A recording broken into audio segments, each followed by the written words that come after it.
इस वीडियो में हम लोग जानने वाले हैं कि बाढ़ और सूखा किसे कहते हैं। इसके होने का क्या कारण है, क्या कारण होता है कि जब बाढ़ आता है और क्या कारण होता है कि जब सूखा आता है, और इन दोनों के होने से क्या क्या नुकसान देखने को मिलता है। तो चलिए एक एक करके इन दोनों के बारे में डिटेल में समझते हैं। तो सबसे पहले हम यह समझ लेते हैं कि बाढ़ क्या है। ठीक, इसके बाद हम सूखा को समझेंगे। पहले हम यह समझ लेते हैं कि बाढ़ किसे कहते हैं, बाढ़ क्यों आता है और बाढ़ आने के क्या क्या नुकसान होता है। तो देखिए, बाढ़ का परिभाषा यह है कि जब किसी क्षेत्र में सामान्य से अधिक पानी भर जाता है और सूखी जमीन पर पानी फैल जाता है तो उसे बाढ़ कहते हैं। बाढ़ किसे कहते हैं? तो जब किसी भी क्षेत्र में सामान्य से अधिक पानी हो जाता है और जो सूखा वहाँ का ज़मीन रहता है उस पर पानी फैल जाता है चारों तरफ, तो उसे बाढ़ कहते हैं।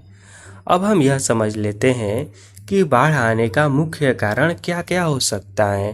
तो देखिए, इसमें सबसे पहला जो कारण होता है बाढ़ आने का, वह होता है अत्यधिक बारिश या मूसलाधार वर्षा।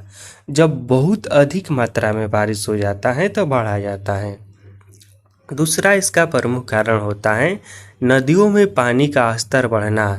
जब नदियों का पानी का स्तर बढ़ जाता है तो नदियाँ अपने आसपास के इलाके में चारों तरफ पानी फैला देती हैं और वहाँ पर बाढ़ आ जाता है। तीसरा कारण है बांधों का टूटना या पानी छोड़ना। जब नदियों का बांध अचानक से टूट जाता है या फिर कहीं पर पानी छोड़ा जाता है तो वहाँ पर भी बाढ़ आ जाता है। इसके बाद चौथा प्रमुख कारण है तूफान और चक्रवात। जब भी तूफान आता है या फिर चक्रवात आता है तो फिर बहुत सारा मात्रा में पानी वहाँ पर बरस जाता है और बाढ़ आ जाता है। अगला कारण है प्रमुख बर्फ़ का पिघलना। कहीं पर यदि बर्फ़ पिघल गया तो वहाँ पर भी बाढ़ आ सकता है। और अंतिम कारण है यहाँ पर सीवेज सिस्टम की खराबी। कहीं पर सिस्टम की खराबी के कारण भी बाढ़ आ जाता है। अब हम यह समझ लिए कि बाढ़ किन किन कारणों से आता है, बाढ़ क्या होता है। अब हम यह समझ लेते हैं कि बाढ़ तो आ गया, अब इससे क्या क्या घाटा होगा। तो सबसे पहला नुकसान होता है जान माल की हानि होना। घरों और इमारतों का नुकसान होता है, फसलों का नष्ट हो जाना होता है, यातायात बिगड़ जाना होता है, बीमारियों का फैलना, आर्थिक नुकसान, यह सब कारण होता है। देखिए, भारत में बाढ़ का कुछ प्रमुख उदाहरण को भी समझ लेते हैं। देखिए, केरल में 2018 में बाढ़ आया था, उत्तराखंड में 2013 में बाढ़ आया था, वहीं पर मुंबई में 2005 में बाढ़ आया था, और असम में तो वार्षिक बाढ़ होता रहता है, और बिहार में गंगा नदी की बाढ़, कोसी नदी की बाढ़, ये सब लाती रहती हैं। अब हम सूखा के बारे में समझ लेते हैं कि सूखा किसे कहेंगे। इसका परिभाषा देना होगा तो क्या दे सकते हैं। तो देखिए, जब किसी क्षेत्र में लंबे समय तक सामान्य से कम बारिश होती है और पानी की कमी हो जाती है तो उसे सूखा कहते हैं। जब कोई भी क्षेत्र में सामान्य से कम वर्षा हो रही है और वहाँ पर पानी की कमी हो जा रही है तो उस स्थिति को हम क्या कहेंगे? सूखा कहेंगे। सूखा आने का मुख्य कारण क्या क्या हो सकता है? सबसे पहला कारण कम वर्षा या बारिश नहीं होना। ठीक। दूसरा कारण है अत्यधिक गर्मी और वाष्पीकरण। तीसरा है भूजल स्तर का गिरना। जहाँ पर सूखा आता है वहाँ पर ज़मीन का स्तर बहुत कम हो जाता है, धरती के अंदर से पानी निकालना मुश्किल हो जाता है। अगला है नदियों और तालाबों का सूख जाना, जलवायु परिवर्तन और पानी का अत्यधिक उपयोग होना। यह सब प्रमुख कारण हैं।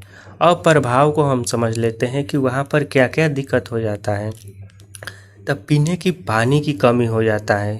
सूखा आता है तो सबसे महत्वपूर्ण वहाँ पर समस्या ये हो जाता है कि पीने के पानी तक का दिक्कत होने लगता है। फसलों का सूखना और नष्ट हो जाना, पशुओं की मृत्यु, किसानों की आर्थिक हानि होना, भूखमरी और कुपोषण होना, पलायन होना। देखिए, जब भी सूखा आता है ना तो उन साल फसल अच्छा से नहीं हो पाता है, जिस कारण से किसानों का बहुत ज़्यादा आर्थिक हानि होता है, यानी कि बहुत ज़्यादा नुकसान हो जाता है पैसों का।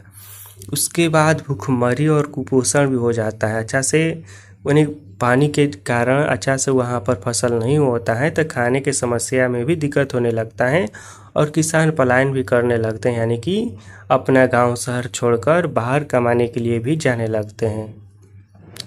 देखिए भारत में सूखा का उदाहरण को भी समझ लेते हैं। तो देखिए राजस्थान में सूखा हमेशा आता रहता है, महाराष्ट्र के मराठवाड़ा में सूखा हमेशा आता रहता है, कर्नाटक में सुखाड़ आया था 2012 से 16 तक, और तमिलनाडु में भी सूखा देखने को मिलता है और आंध्र प्रदेश में भी। ऐसा नहीं है कि केवल इन्हीं राज्यों में सूखा देखने को मिलता है, बहुत सारे या लगभग यूँ कहे कि अधिकांश राज्यों में सूखा और बाढ़ दोनों देखने को मिलता है। अब कुछ महत्वपूर्ण तथ्य को समझ लेते हैं या शॉर्टकट में सूखा और बाढ़ के बारे में दोनों के बारे में समझ लेते हैं। तो देखिए, जब भी बाढ़ आता है तो अत्यधिक पानी हो जाता है और सूखा आता है तो पानी की कमी हो जाता है।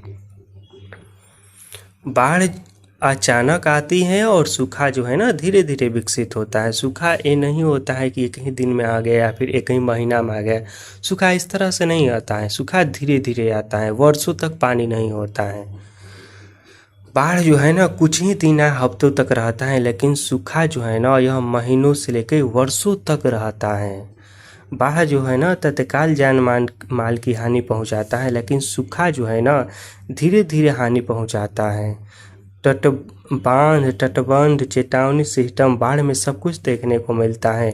और सूखा में क्या है, जल संरक्षण, सिंचाई, बारिश, पानी का संग्रह करना हमें होता है। तो ये रहा बाढ़ और सूखा में बहुत ही अच्छे से डिटेल में अंतर।